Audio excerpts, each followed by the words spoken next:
In 1954, a businessman was detained at an airport in Tokyo when they couldn't verify the man's passport.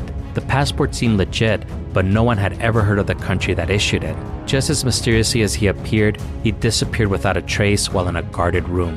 Was he a traveler from a parallel universe? Or was it all a ruse by a clever con man? Today, we'll talk about the man from Taured, what really happened when he was detained, and how much of this legend really happened on this episode of Technically a Conversation.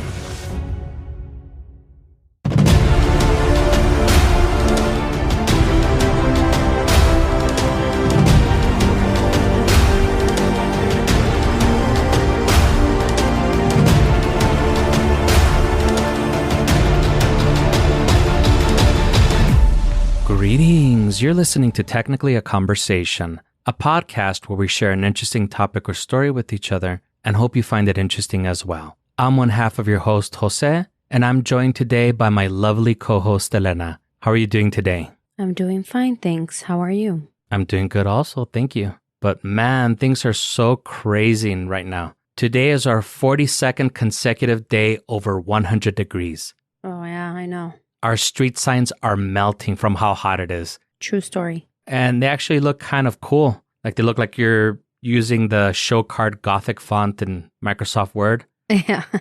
Not gonna lie, I kind of fuck with it. Yeah, that's pretty cool, huh?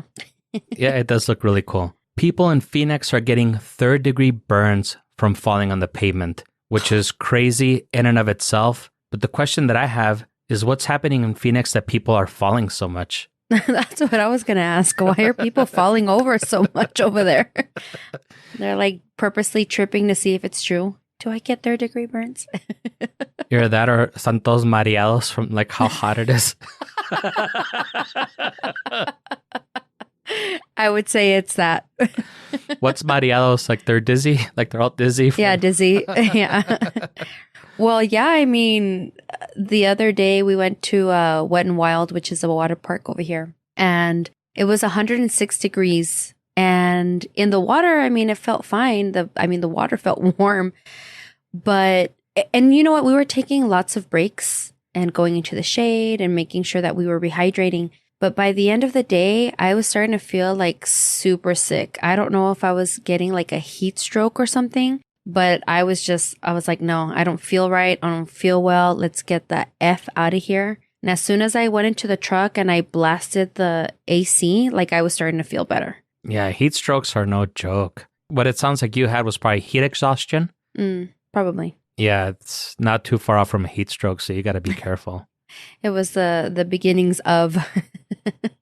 Yeah, no, it's a good thing you're okay. Yeah, it sucked. Well, I mean, I was wearing a bathing suit that had long sleeves, which helped because I didn't get sunburned at all. But I think that also attributed to me feeling a lot hotter than I should, I guess. Because, it was all black too, so. Oh, yeah. Say no more. Yeah. So. Say less. Say less. I'm sure that didn't help.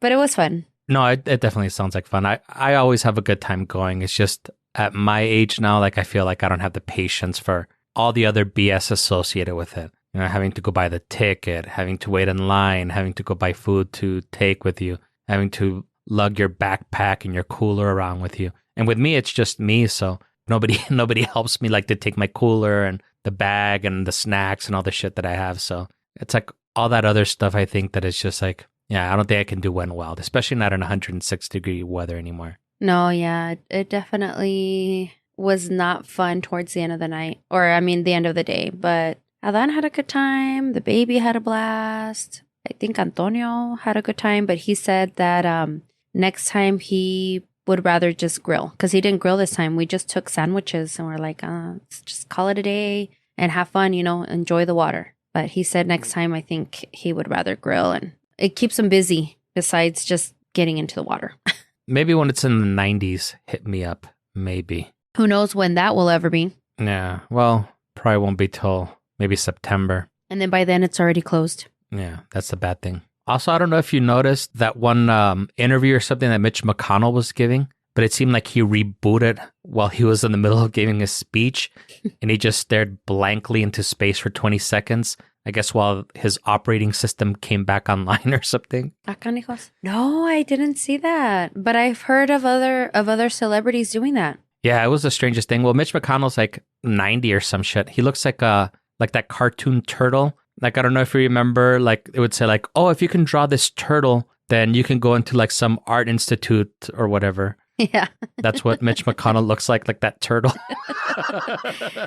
No, but I'll be sure to check that video out later. But I have heard of celebrities doing that, and it's just so weird. It is very weird. We're living in a weird time. There were 3 whistleblowers talking to the Senate today about UFOs. We have mustard-flavored Skittles now. Guacala. We have rocks in our cookies, which is very concerning because cookies are supposed to be a safe space. I feel like I'm in a simulation or a parallel universe or something.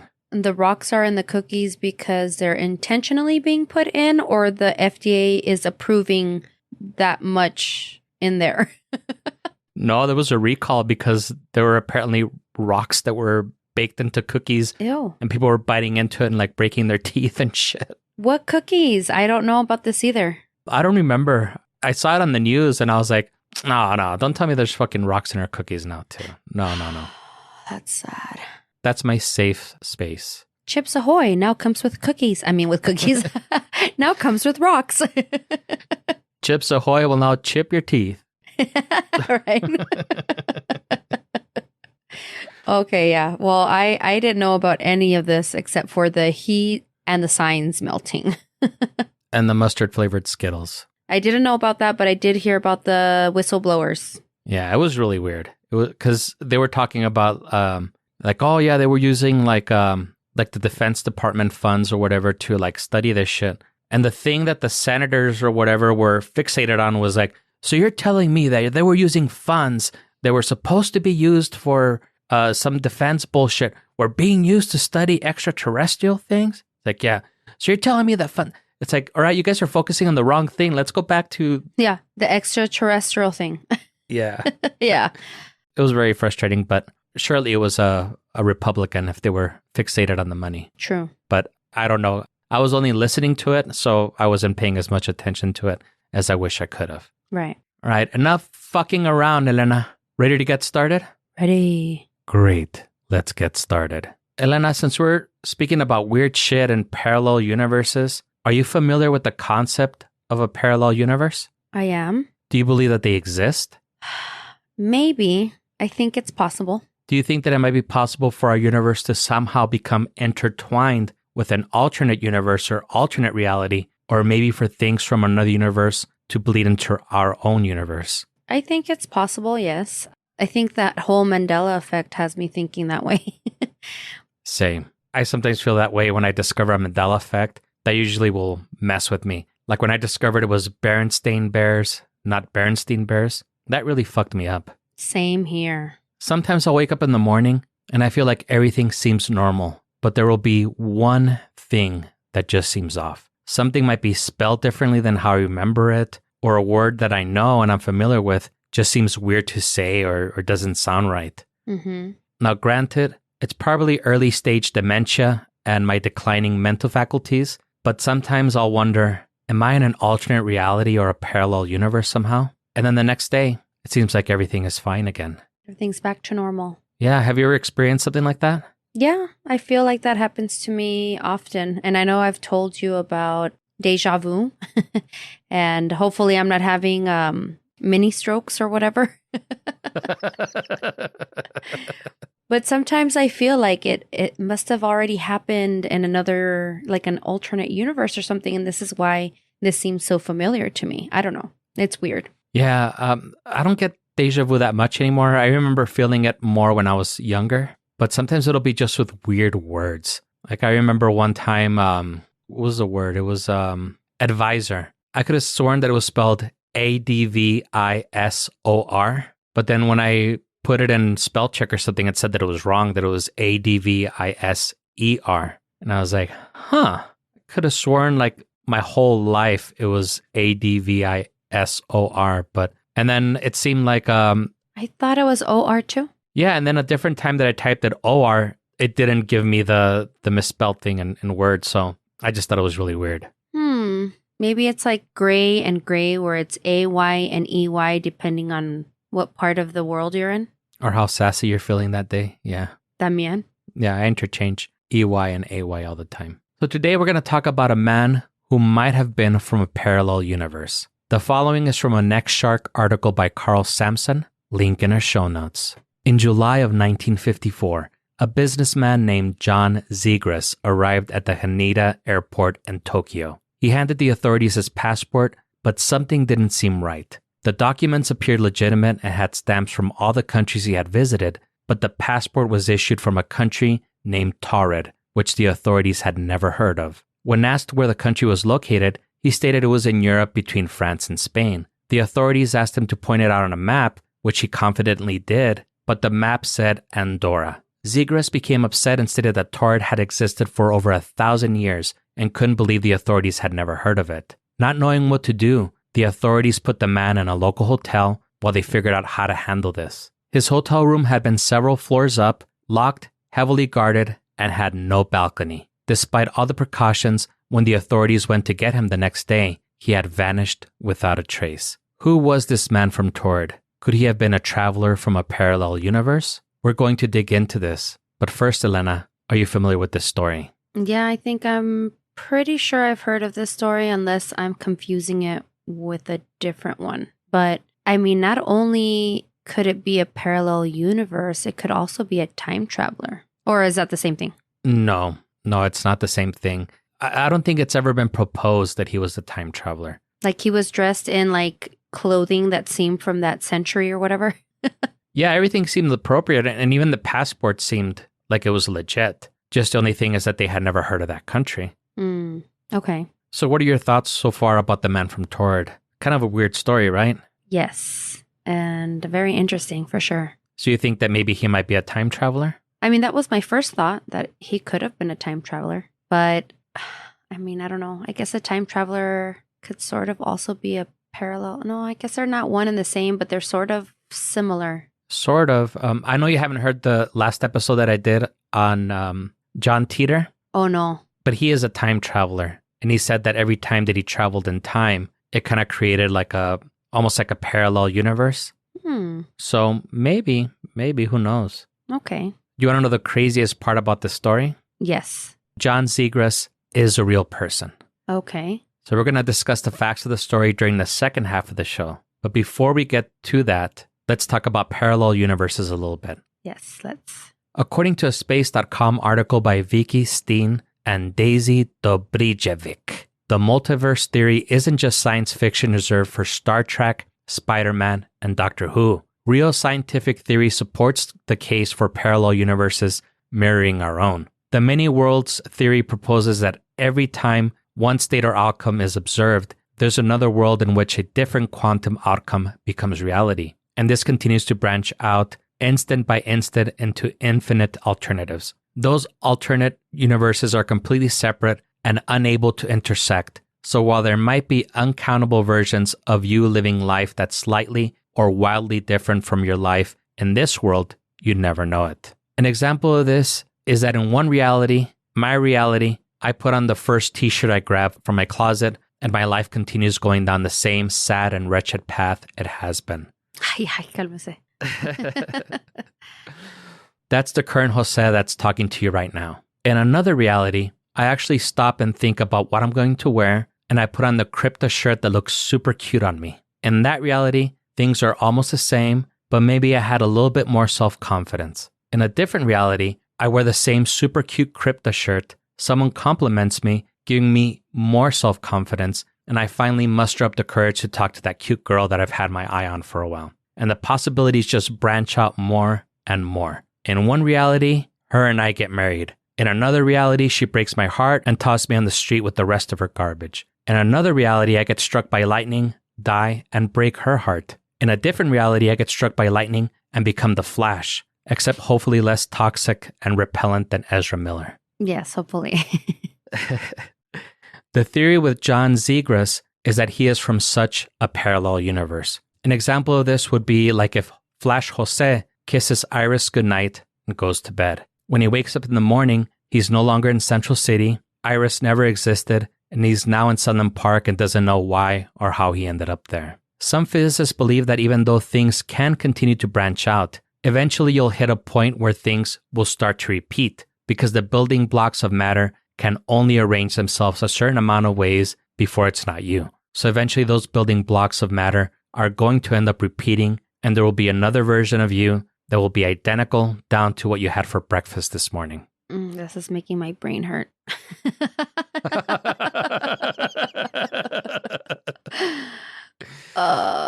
So then you're saying that there's no way that they could ever intertwine, but then at one point they might? Is that a glitch in the matrix? Who knows? Because physicists haven't really figured this out yet. Yeah. Okay. There's also another crazier theory saying that there's a mirror version of our universe, that on the opposite side of the Big Bang, everything would actually be going backwards. So instead of protons and electrons, there would be antiprotons and positively charged electrons. Eggs would uncrack and would make their way back inside the chicken. Cara. Yeah, the universe would eventually start to shrink down to a singularity before expanding into our own universe. And another way to look at this is that both universes were created in the Big Bang and exploded simultaneously, backwards and forwards in time. This was proposed by researchers from the Parameter Institute for Theoretical Physics in Waterloo. So as you can see, there are many theories surrounding parallel universes, and scientists are still kind of divided on which of these theories is the most correct. Mm-hmm. The big problem figuring that out is that the many worlds idea is not falsifiable. So if you can't rule something out, it's hard to find better explanations. The math checks out, and many physicists believe the many worlds model is possible. They just don't know what version of it is the correct one, or maybe there are different versions that are correct. Physicists haven't figured this out yet, like I was saying. Yeah. So if physicists still haven't figured out parallel universes, what's to say that people truly can't jump over from one reality to another? I don't know. It's like way too much information. Oh my God. Information overload. It's making my brain like... It's going backwards and forwards at the same time at the explosion point, right? Yeah, it's doing its own parallel universe over here. I try to find the easiest explanations to talk about parallel universes because it's above my pay grade also. So fuck yeah.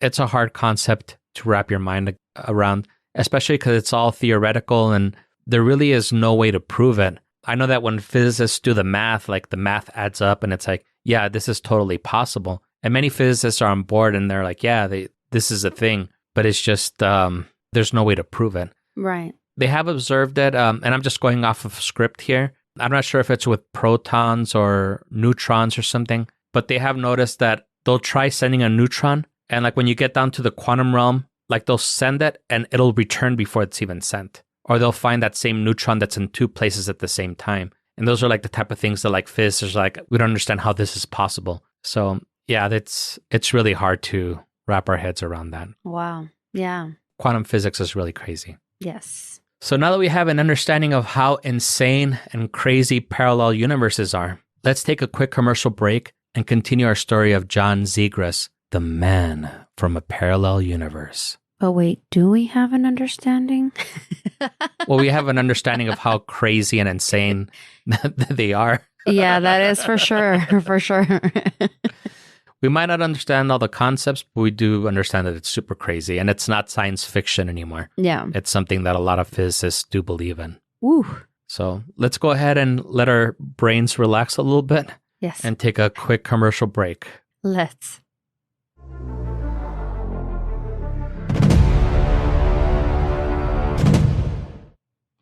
Imagine a hospital that did just about anything to put patients in their beds, and doctors who performed hundreds of unnecessary heart surgeries on these people. Hear the lengths the government had to go to in order to stop the fraud, and why many believe the person responsible got away with it. If the Walls Could Talk podcast shares the tangled history and true crimes that happened at Chicago's Edgewater Hospital. Listen to If the Walls Could Talk wherever you get your podcasts. Are you currently enjoying the show on the Stitcher app? Then you need to know Stitcher is going away on August 29th. Yep, going away, as in kaput, gone, dead. Rest in peace, Stitcher, and thanks for 15 years of service to the podcast community. So switch to another podcast app and follow this show there. Apple, Spotify, or wherever you listen.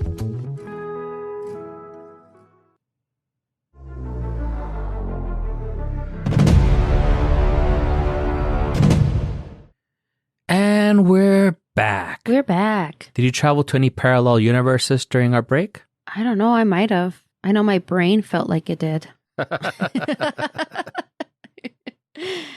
What do you think about the whole parallel universes theory and multiverse? Do you think it's possible now that we went over some common theories? Well, I mean, I kind of already felt like it could be possible. So this just makes it harder, I guess, to wrap my brain around knowing all the science behind it and then knowing that scientists, people with degrees and stuff and all, I don't know, that they believe that it's true as well. Yeah, I was going to drop some formulas and shit on you, but I was like, no, maybe that might be a little too much. Yeah, no. You can put that you can put that in the show notes.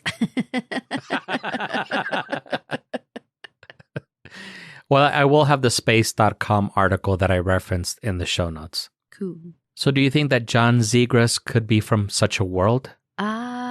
Maybe. I mean, you said that he does exist, but he exists here and then also from a different alternate universe? Is that what you're going to get at? Well, the man from Taured does originate from an actual event that happened. The part that everyone remembers is a sensationalized version of it, but no one remembers the facts, which we're about to break down right now. Okay. The legend suggests that this story took place in 1954, but it actually happened in 1959. The man's name was actually John Allen Kushar Zegras and had been traveling for some time with his passport issued from Taured.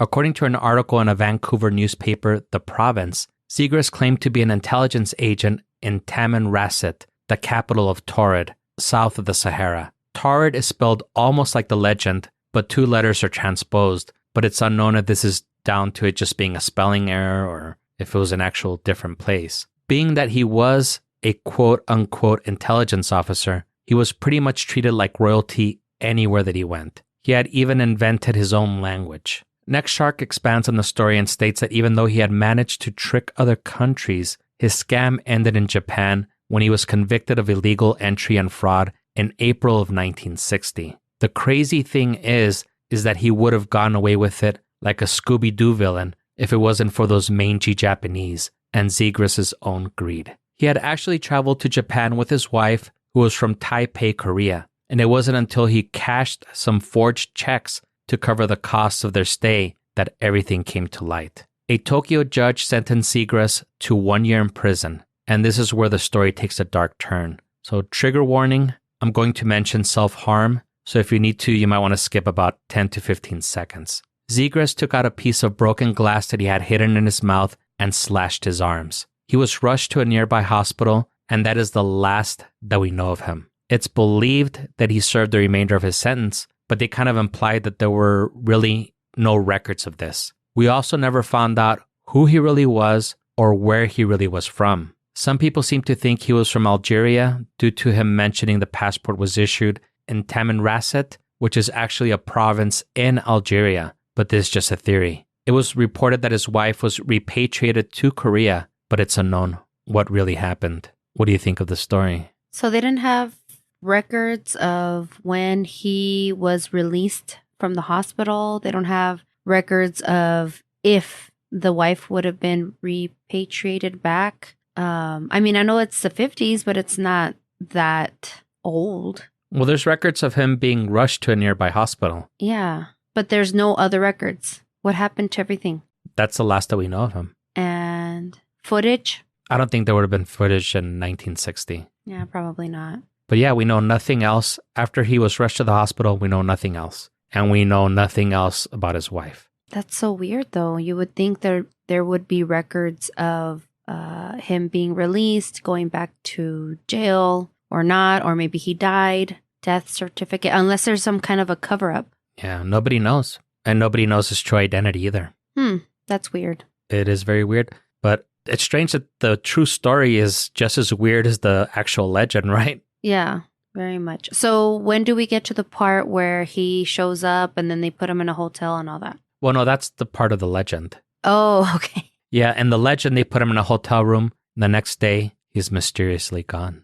Oh, so instead of the instead of the hospital, it's a hotel room. Correct. Oh, okay. Gotcha. Because the legend cuts out everything about how he caused self-harm to himself, about how he was sentenced to a year in jail, how, they found out that he was a con artist when he tried to cash a forged check. They cut all that part out. They make it seem like he just appeared out of nowhere, put him in a hotel room, and the next day he was mysteriously gone. Yeah. And yeah, in a way, he kind of disappeared. But I mean, I think that was just more due to there being poor records that were kept at that time. I don't know. It seems kind of fishy. Seems kind of like it might be a cover-up for something. And maybe he was really an intelligence officer. We don't know because we don't even know if that was his real name. But according to the facts that we know, that was his name. That was the name that, I guess, that was on his arrest warrant or whatever. Yeah. Now, I don't remember when I first heard this story, but it's been a while now. This story has influenced at least a couple of books and short movies, as well as countless YouTube and TikTok videos. And it's a great story, but a lot of them don't share the real story, which is almost as crazy. I was watching a video about the man from Taured from the Y files, and it reminded me of the story. And although I didn't use it as a source, I'll put a link to it in the show notes in case anybody wants to watch it. His videos are really good. I've binged almost all of them, and I might possibly cover a couple more topics that he's done in the future. The only part's kind of annoying is that he has like a fish or whatever that talks. Acanicos. Yeah, he kind of talks like Saul Rosenbaum, no. Saul Rosenberg. Yeah, oh boy, my shoes and my glasses and my ass neck was killing me. Yeah, the little fish kind of talks like that, like Saul Rosenbaum. Rosenberg. I keep saying Rosenbaum because of Lex Luthor, but yeah, Saul Rosenberg. It's like, oh my God, I was taking my temperature and then I sat down. You know that sound that a pencil makes when it breaks?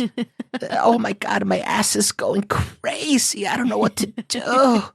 So that's how that little fish talks. It's cute at first, but it gets kind of annoying after a little while. Is this a cartoon fish or like a regular fish and he's just, I don't know. Is it cartoon or a normal real fish? It looks like a real fish, but then they do like that Conan O'Brien shit where they replace the mouth with a human mouth. Oh, okay, yeah. Yeah. Nice. And it's called the Y, like WHY? Yes, it's called the Y Files. Okay. It's really, really good. I'm going to check it out just so I can see the fish. Yeah, I'll show them to you right now when we're done recording because we're pretty much done already. We got some feedback regarding the exorcism of Ronald Hunkeler from one of our super friends on YouTube. Cool. And I actually meant to read this during our 2-year anniversary show, but I had so much on my mind that I totally forgot and I kept on forgetting to bring it up. But it was some great feedback. And instead of having me stumble through reading it, I'll let AI read it to us. Okay, cool. Because obviously I can't read today. Most of these errors will be edited out, but I can see Elena growing more frustrated every time that I fuck up. No. This is from Humboldt Paranormal 597. I read the book on Ronald Hunkeler's alleged possession, Possessed, The True Story of an Exorcism, by Thomas Allen. The book mentions multiple witnesses stating poltergeist activity regularly occurred around Ronald, such as furniture moving on its own, items flying in the air, pictures on the wall shaking, scratch sounds on the walls, footstep marching sounds, Ronald's bed shaking on its own, scratches occurring on Ronald's body spelling out words. Are all these witnesses lying, exaggerating, and or easily tricked? I do recall the director of The Exorcist, William Friedkin, stating that he was told that the actual child that the movie was based off of, Ronald, had no recollection of the possession. If Ronald was able to fake all of this, convincing all these witnesses on what they think they saw, Ronald must be a great illusionist. Part of me wonders if Ronald really was possessed, but he lied to his companion that he faked it. Maybe he just wanted nothing to do with it all. But maybe he did fake it. That is actually very funny, if he actually did fake all of that just to get out of school. That is actually really funny. Yeah, that's as good as AI is right now. I know. That is actually very funny. But I probably would have had to read it like 3 or 4 times before I got it right. So, Yeah.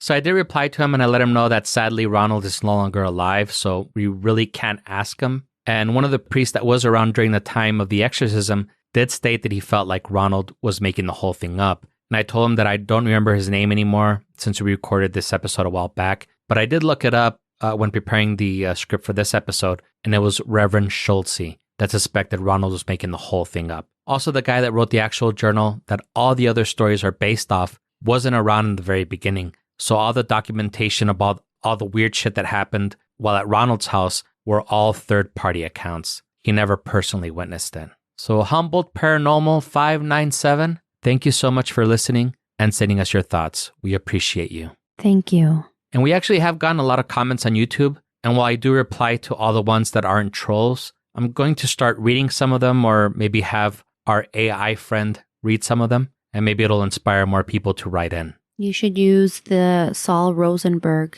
AI voice. Oh, God, my ass is killing me. I was lying in a puddle of my own piss and blood. That would be funny. Maybe. On that high note, we hope that you enjoyed the show and you join us again next week. If you're enjoying the show, leave us a review, tell a friend, and subscribe wherever fine podcasts are sold. Yeah. Follow us on the socials at GreetingsTAC, email us at greetingstac@gmail.com, or leave us a voicemail at 915-317-6669. If you have a story to share with us about the time you traveled to a parallel universe. About the time you lost your shoes and your glasses. Oh, God. Just kidding. It's my ass neck.